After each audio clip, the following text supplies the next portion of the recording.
Hello everyone, and welcome to this explainer.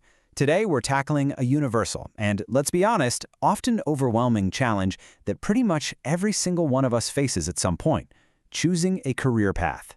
Whether you're just starting out, mulling over a midlife pivot, or simply trying to figure out if you're even in the right place right now, well, it's a massive undertaking. We're going to unpack the science, the psychology, and the storytelling behind how we make these monumental life decisions. So let's dive right in. I actually want to start by asking you a very direct, fundamental question. What career do you think you want to go into? I'm just going to pause for a second. Seriously, take a moment and genuinely reflect on your own answer right now. Got it? Okay, hold on to that thought, because by the end of this explainer, we're going to see if that answer holds up or if it has completely changed. If that question just gave you a mild panic attack, trust me, you are definitely not alone. Choosing a career isn't some straight, clearly marked highway. It's way more like a tangled, intimidating maze of roads just floating up in the clouds. I mean, there are infinite options, intersecting paths, dead ends, and it can feel totally impossible to know which way leads to your ultimate destination. So, if you're feeling a little lost, that is perfectly normal. Section 1. The logical approach: calculating your career. You know, when we're faced with that massive, tangled maze of choices, our very first instinct is usually to try and apply a rigid, spreadsheet-style logic to just kind of math our way out of the clouds.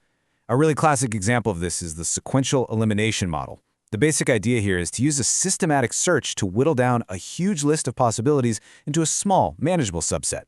First, you list all your options. Second, you rank your criteria by importance, stuff like salary, work-life balance, alignment with personal interests.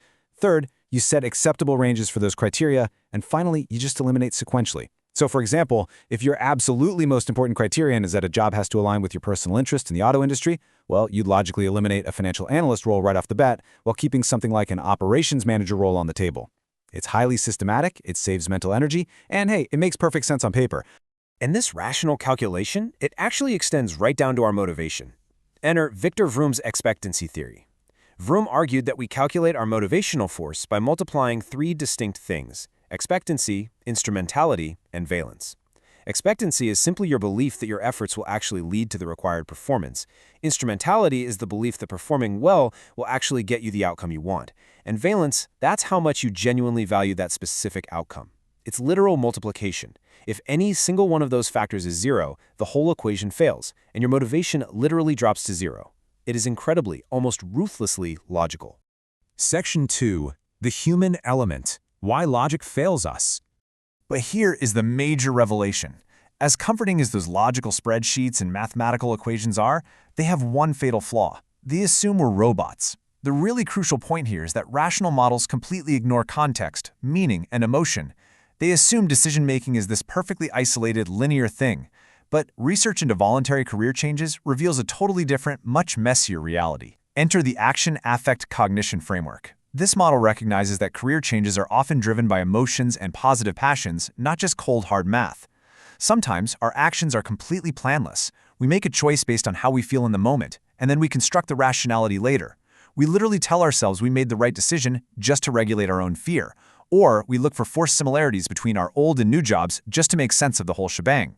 Because emotion and personality play such a huge, undeniable role in this process, we really have to look for what psychologists call individual fit. And a fantastic way to understand this is Holland's RISEC framework. It's honestly one of the most influential models in career guidance out there. Holland posited that both people and working environments can be categorized into 6 distinct types. Finding a career is all about finding the environment that fits your specific personality type. The better the fit, well, the higher the job satisfaction and overall performance. So let's see how this actually builds out in practice. As we go through these, try to mentally place yourself into one of these categories, okay? Are you realistic? Practical, hands-on, suited for things like architecture or maybe farming? Or maybe you're social, super cooperative, empathetic, and thriving in helping professions like teaching, nursing, or counseling. Or perhaps you're enterprising, persuasive and adventurous, which would make you a great leader or business executive. Finding your dominant types can provide incredibly quick, practical guidance. Though, quick side note here, young people should definitely use this with a bit of caution, just because personalities are still kind of baking and stabilizing early on. Now, beyond just personality, we also have to consider our core values. And this brings us to Edgar Schein's career anchors. I want you to think of an anchor as your ultimate internal compass. It's this deep combination of your skills, your values, and your motives that is so central to your self-concept that you absolutely would not give it up, even if you were backed into a corner and forced to make a tough choice. Are you driven by autonomy, that deep need for independence, or security, where you're really craving stability above all else? Or maybe pure challenge, just the relentless desire to solve complex problems? Identifying your personal anchor is an absolutely crucial step to unlocking what truly motivates you deep down. And all of this, your personality, your values, your anchors, it all ties directly into your identity. I absolutely love this egg analogy for understanding identity. Your career, the specific job title you hold right now, is just the shell of the egg. It's just what you do. But your passion and your true career fit, that comes from the yolk of the egg. That is who you are. A strong, stable identity, a solid yolk, if you will, makes career decision-making so much easier. Why? Because you aren't just out there blindly chasing job titles anymore. You are actually aligning your work with your authentic self. Section 3. Writing your career story. Adaptability in action.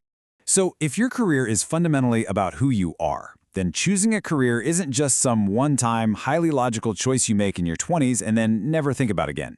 It is an ongoing, constantly evolving narrative.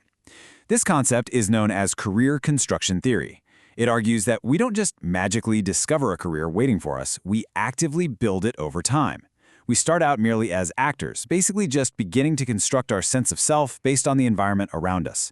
But over time, we evolve into agents who actively direct our own actions and set our own goals. And ultimately, the goal is to become authors. As authors, we make sense of our social experiences by creating a coherent narrative. We explain the what, the how, and the why of our working lives. We literally write our own story. But to successfully author this story, you need adaptability. And career construction theory outlines 4 vital competencies to get you there, known as the 4 C's. First up is concern. That's the degree to which you actually care about and plan for your future. Second is control, your ability to take responsibility and make concrete decisions for yourself. Third is curiosity, your intrinsic drive to probe deeply into questions and explore new opportunities. And fourth is confidence, your core belief in your own ability to actually overcome obstacles and implement your grand career design. And these aren't just abstract, feel-good ideas. They are practically measured using something called the Career Adaptability Scale. It uses specific indicators like, are you actively preparing for the future for concern or learning new skills for confidence? And the data here is striking. Studies have shown a massive, undeniable positive link between scoring high on this adaptability scale and your overall well-being. In fact, that relationship is even stronger for workers who are facing really tough career events or limited job prospects. The takeaway? The more adaptable you are, the much better you weather the storm. So what is the ultimate takeaway from all of this incredible research? It really boils down to this incredibly empowering mantra: rethink, redefine, recreate. Choosing a career is an iterative, highly emotional, and identity-driven process. You aren't meant to just punch a bunch of numbers into a spreadsheet and blindly follow whatever the output says. You are meant to constantly reassess your internal compass, adjust to your changing environment, and recreate yourself as you grow and evolve. Which leaves us with this final, vital question. Knowing that you aren't just a cold, rational calculator, but rather the emotional, highly adaptable author of your own life, how will you author the next chapter of your career story? I really hope this explainer has given you the tools to step back, look at the big picture, and take active, confident control of your own narrative. Until next time, keep exploring.